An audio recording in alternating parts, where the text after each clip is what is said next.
I'm here with the publicist for rapper DMX, Dominic Natty, kind enough to take our questions tonight. Dominic, first of all, thanks so much for making time for us. Yeah, absolutely, absolutely. I'm glad you guys reached out.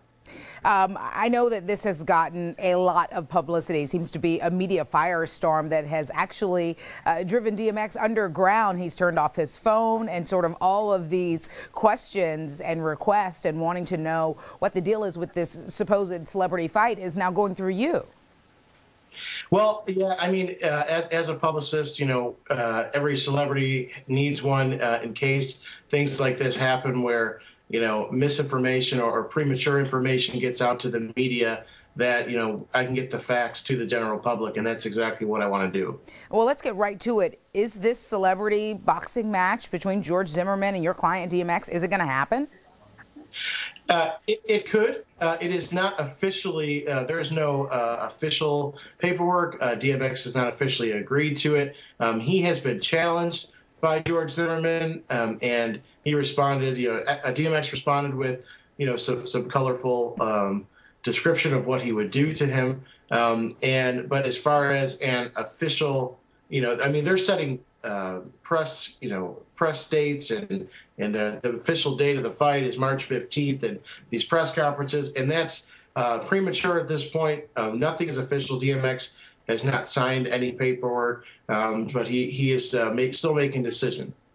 I was looking at one of your other interviews, and you talked about how it was a dangerous thing to celebritize a criminal, your words, in reference to George Zimmerman.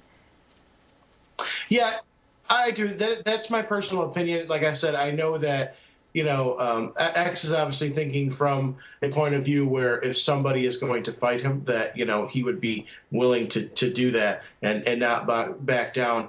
From my personal point of view, I think that this is a dangerous thing for our society, to take criminals and turn them into celebrities, because you run a huge risk of copycats. People see this, see what George did. Really, he went and, hunted down a teenager, started altercations, shot, killed him, and he's a free man. He's free to do, obviously whatever he wants, and now he's a celebrity. I mean, this is the biggest story, was the #1 trending story yesterday. 15,000 people applied to fight him, and there's definitely a lot of people that want notoriety, want fame, and this is now a way to get it. And that's dangerous. Do you wonder, though, if DMX should engage in this sort of thing? I know he's getting a lot of flack from the African-American community. This is all over Twitter. There's a hashtag Stop the Fight. I mean, clearly there are a lot of folks who say DMX shouldn't even be doing this, even thinking about doing this. I understand that.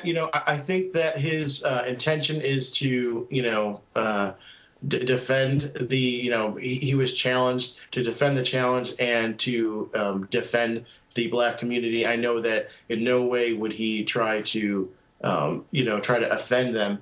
And I understand the concern. I really do. I think that, all of this exposure that's around it, everyone's opinion. I mean, it was very tacky for I think the promoter to release this on what would have been Trayvon's 19th birthday.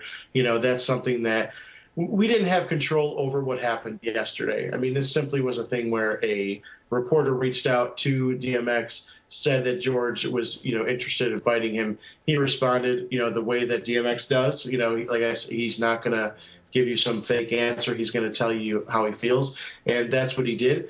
And and that was the last that was heard of it. And then yesterday, an official statement was released with, the press conference and the fight date, and that was all news to us. And we just, we did our best to stop that and get the facts out, and we still are, even right now doing this interview is just to get the facts out that, this is not official. But I will tell you that if he does fight, that he would give the money to charity if there was any money involved. So there is no way. This is not at all about money. My statement yesterday was just that the paperwork was not official. He did say that he would fight him. He wouldn't. He would consider that and what he would do to him. And some things got twisted around in some of the publications that he wants to talk money first, and that's not what I said or DMX is feeling or what he said. This is not at all about finances. So ultimately, this fight could still happen or could happen at some point in the future. It could, yeah. I will. I mean, it is completely up to him. I mean, DMX not made an official decision about this, which is why it should not even be, all over, all over. I mean, it's everywhere. But he could, and if he does, I will support his decision. I advise against it just because I think that it's too dangerous. Part of me doubts that Zimmerman is going to follow through. I think this whole thing is just.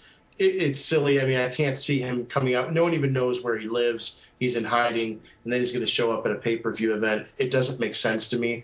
It's unfortunate, that there's a game being played with someone's death, and I mean, I think that really nobody wins in this. It's just a mockery and a circus for a really serious situation. Okay, Dominic. Anything else you wanted to add? No, just anyone that is, obviously all of DMX's supporters, just please understand he is, not at all trying to hurt a situation. He was challenged and responded with that, and we're not in any way trying to, hurt or offend the Martin family. So when things are finalized, I will definitely let everyone know. All right, Dominic Natty, publicist for DMX. We appreciate your time tonight. Appreciate it as well. Thank you, guys.